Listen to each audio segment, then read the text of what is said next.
இந்த அடினியம் செடியை இந்த பாட்டில் தான் நான் இப்போ வந்து நட போகிறேன். அதுக்கு நான் என்னென்ன மண் கலவை எடுத்திருக்கேன்னு பார்க்கலாம். இது எல்லா சக்குலண்ட்டுக்குமே ரொம்பவே சூட்டபுளாக இருக்கும். நல்லா 100% எனக்கு ரிசல்ட் கொடுத்துருக்கு. அதனால் நான் இதை உங்களுக்கு ஷேர் பண்ணுறேன். இது ஆற்று மண், எம்சாண்டு, கிராவல்ஸு, இலை மக்கு உரம், கொக்கோபீட், இது சிறிதளவு, இது அடுப்புக்கறி, தோட்டத்து மண்,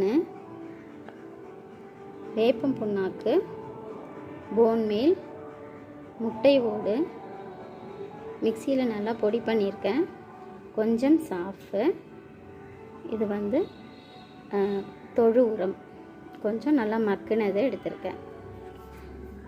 மெயினாக அடினியம் செடிக்கு நல்ல ஒரு ஹோல்ஸ் இருக்கிற மாதிரியான ஒரு பாட் தான் நம்ம செலக்ட் பண்ணணும்.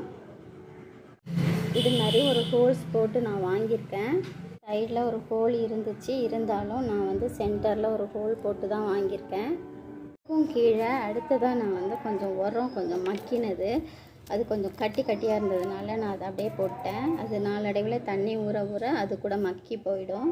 உரத்தோட அந்த பீசஸ் தான் இது. இந்த அளவுக்கு கலந்தாச்சு. இது போல் மேலே நான் தூக்கி வச்சதுனால தண்ணி ஊற்றும்போது சாயாமல் இருக்க சுற்றி நான் கல் வச்சுருக்கேன். இப்போ கடைசியாக தண்ணி ஊற்றிக்கலாம்.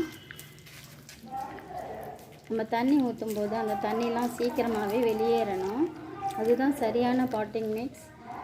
ரூட் ராட் ஆகாமல் இருக்கிறதுக்காக தான் சாப்பும் வேப்பம் புண்ணாக்கும் நான் சேர்த்துருக்கேன். இந்த பாட்டிங் மிக்ஸுக்கு பெர்லைட் தேவையே இல்லை.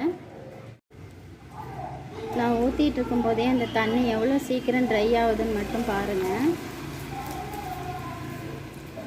இது நீங்கள் ஃபாலோ பண்ணுங்கள், உங்களுக்கும் இது சக்ஸஸ்ஃபுல்லாக இருக்கும். மழை காலத்துலேயும் இந்த அடினியம் பிளான்ட்டுக்கு எந்த பிரச்சனையும் வராமல் சேஃபாக இருக்கும். இந்த பதிவு உங்களுக்கு பயனுள்ளதாக இருக்கும்னு நம்புகிறேன். நன்றி, வணக்கம்.